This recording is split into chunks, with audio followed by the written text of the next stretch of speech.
So I just want to go over some of the options here quickly.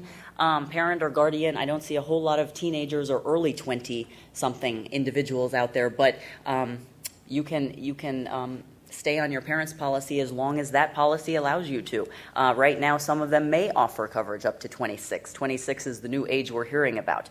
Some of them may go higher than that. Some of them may be lower, but it always is good to ask that question.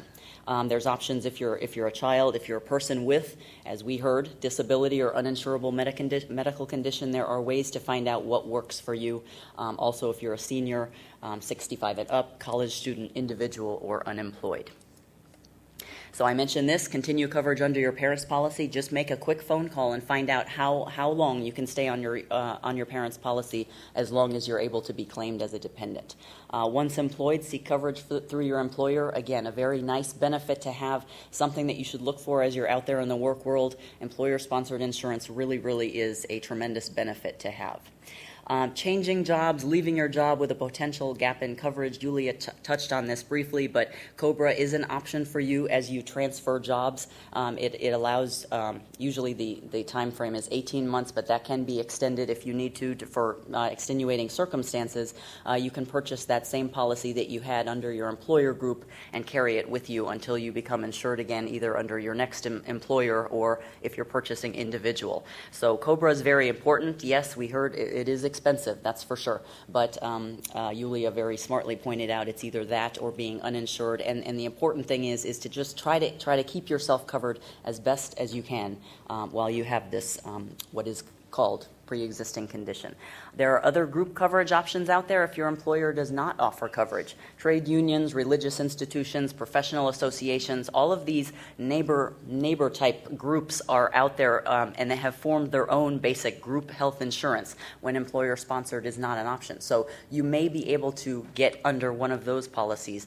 Group policies are oftentimes less expensive than individual. I mean, they offer the discount option because there are so many under them. So this is a really good option if employer-sponsored health insurance is not available to you.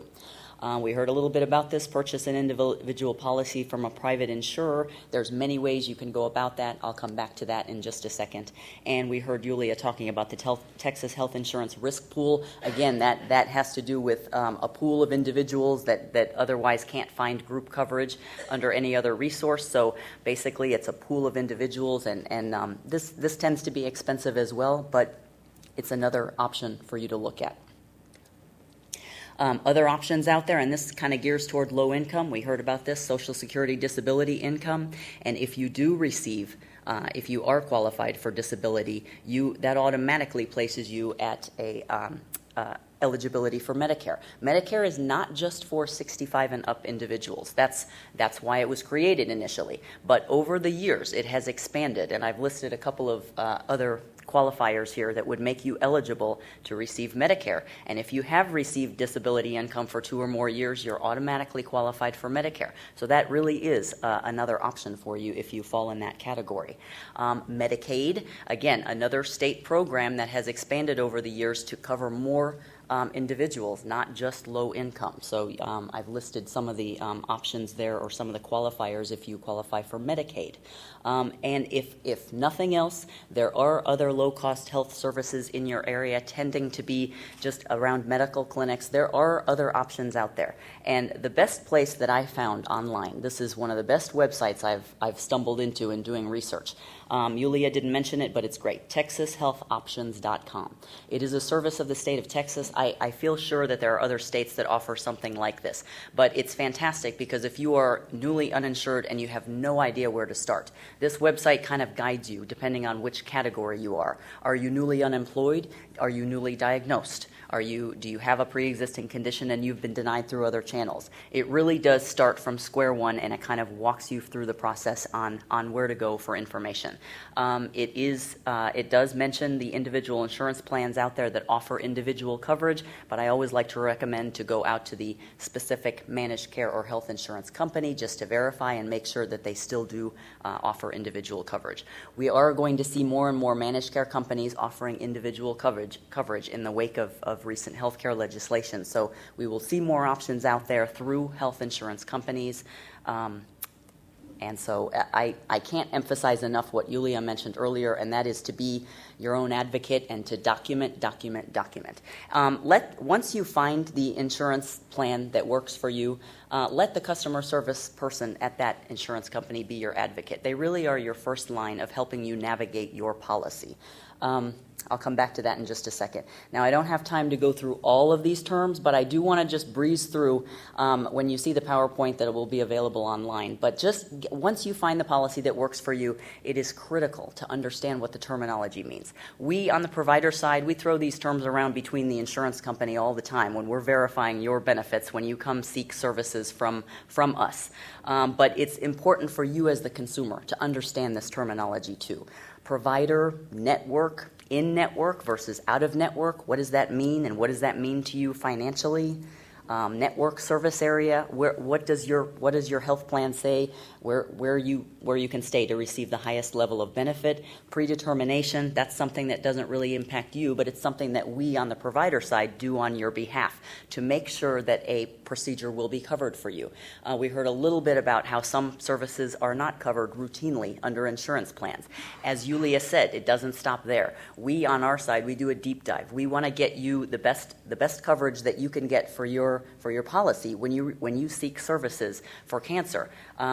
Everything from diagnostic imaging to chemotherapy to, we heard about stem cell transplants, clinical trials. A lot of what we do here at MD Anderson are routinely. Clinical trials generally are not covered under insurance plans. So we do what we can to get it covered. You can do the same thing on your end. You can be your own advocate by asking the right questions, getting to the right departments within your health plan. Referral, authorization, these are all terms to be familiar with. We on the provider side have got to have these down for all of the insurance plans that we work with here, because it's critical that we have these in place before we render treatment. Otherwise, the healthcare company denies us payment for treating you. So we have a vested interest to make sure that we get the most out of your insurance plan. So it really does benefit you to understand this terminology and how it's all full circle and how it works here on the health plan. And if I can intercede for just 1 second to just remind you, all that the hospital does with its pre-authorizations, consider this a courtesy, right? Because when you go in for treatment, you are primarily responsible for paying for that treatment. I mean, if they tell you something wrong, if they tell you, yeah, you're good, you're covered, and then it turns out you're not, it is still your responsibility.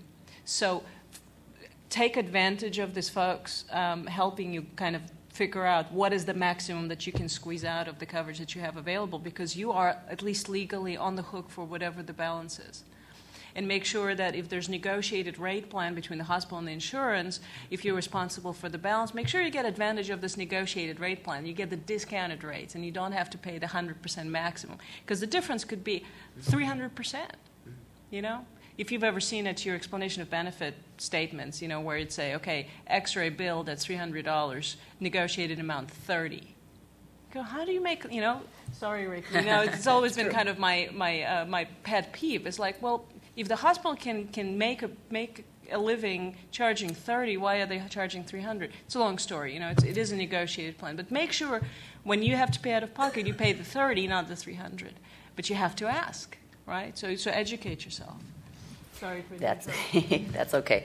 But yes, to that point, when we on the provider side enter into negotiations with health plans, we negotiate what's called approved or maximum allowable charge. So we can bill whatever we want to bill, but depending on our contract with the insurance company, we will only be reimbursed a certain amount. That is all calculated out, and as Yulia mentioned, that will be on your explanation of benefits. You'll see what we get paid from your insurance company, and then your portion will be from that negotiated rate. So that's kind of a quick and dirty of how health plans negotiate with providers. A lot more goes into it, but explanation of benefits we talked about a little bit there. Birthday rule, coordination of benefits. Again, I don't want to spend too much time on these terms, but these are what I feel are the most important terms for you to be aware of once you find that plan that works for you.